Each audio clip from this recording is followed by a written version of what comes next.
उनसे पूछा गया इस्लामाबाद हाई कोर्ट में कि आपने क्यों किस बुनियाद पे लगाए हैं, तो उनके पास कोई जवाब नहीं था।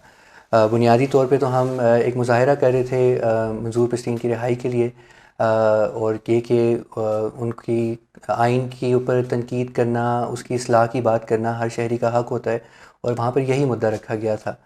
और उस मुज़ाहरे के एक बिल्कुल पुरअमन मुज़ाहरा था, उसके ऊपर पुलिस ने हमला करके हमें गिरफ़्तार किया और हमारे ऊपर सेडिशन के और बाद में एंटी टेररिज्म के मुकदमात लगाए। तो हमारे नज़दीक तो कोई कानूनी रीज़न इसका तो नहीं बनता।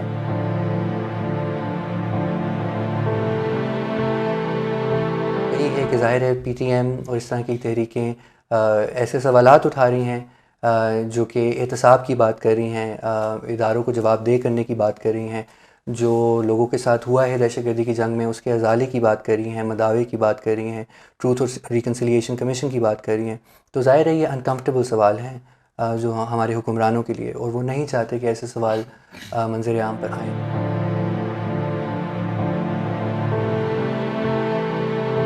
तो इसीलिए आज हम देख रहे हैं कि ये रिप्रेशन का सिलसिला और शदीद हो रहा है। ये यहाँ पे भी हुआ, लाहौर में भी हमारे साथियों के साथ हमार जान और दूसरे कॉमरेड्स के साथ सेडिशन के मुकदमात स्टूडेंट सॉलिडारिटी मार्च के बाद दायर हुए, जिसकी वजह से आलमगीर वज़ीर अभी तक 2 महीने से ज़्यादा से जेल में है।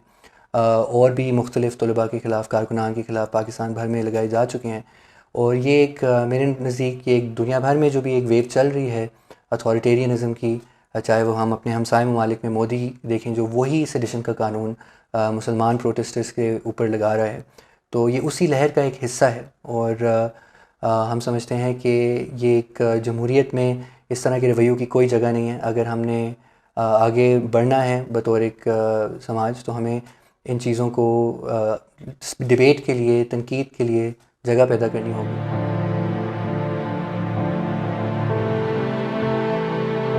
इस रिप्रेशन की हमें नज़र आता है कि ये शायद शिद्दत इसकी और इख्तियार करे, लेकिन मेरे नज़दीक जब भी इस तरह का जबर और तेज़ होता है तो उसके ख़िलाफ़ मज़ाहमत भी तेज़ होती है।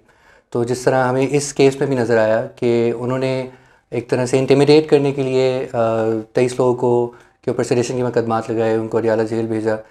लेकिन उसके बाद जो एक मज़ाहमत की लहर उठी, लोगों ने कैंपेन किया, इवन दो मीडिया उसको कवर नहीं कर रहा था, उसके बावजूद लोगों ने सोशल मीडिया के ज़रिए आवाज़ उठाई और इस सेडिशन कानून को ज़ेर बहस लेकर आए कि क्यों बार बार नॉन वायलेंट कारकुनान के ख़िलाफ़ इस्तेमाल किया जा रहा है। तो उसकी वजह से एक पुश बैक भी हुआ है, और जो इस्लामाबाद हाई कोर्ट की तरफ से, जो चीफ़ जस्टिस की तरफ से जो ऑर्डर्स भी आए हैं, उनमें भी बहुत क्लियरली उन्होंने बात की है कि इस अंग्रेज़ दौर के इस कानून का आजकल में इस जमहूरी दौर में इस्तेमाल एक बिल्कुल हिस्टोरिकल चीज़ है। इसको अब 21वीं सदी में इन चीज़ों की कोई जगह नहीं है।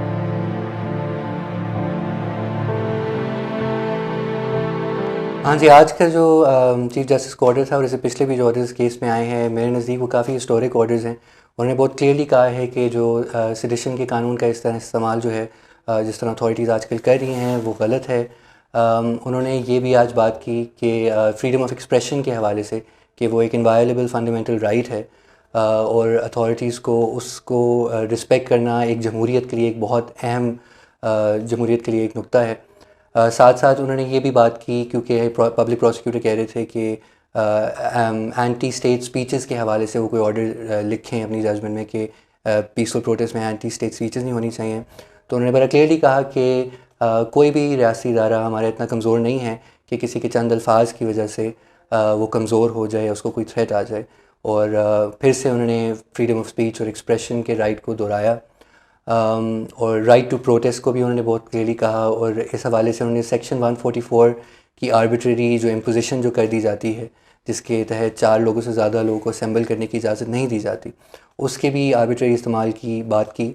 और दोनों 124A सेडिशन और 144 को पार्लियामेंट को उन्होंने कहा कि उसको रिव्यू किया जाए।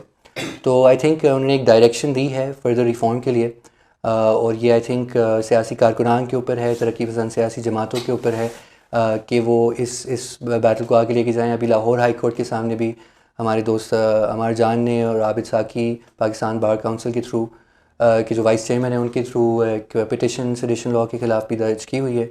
तो उम्मीद है कि आने वाले दिनों में उसकी भी सुनाई होगी, और जो यहाँ पे इस्लामाबाद हाई कोर्ट की तरफ से जो ऑर्डर्स पास हुए हैं उनकी लाइट में उस केस को भी आगे लेकर जाया जाएगा।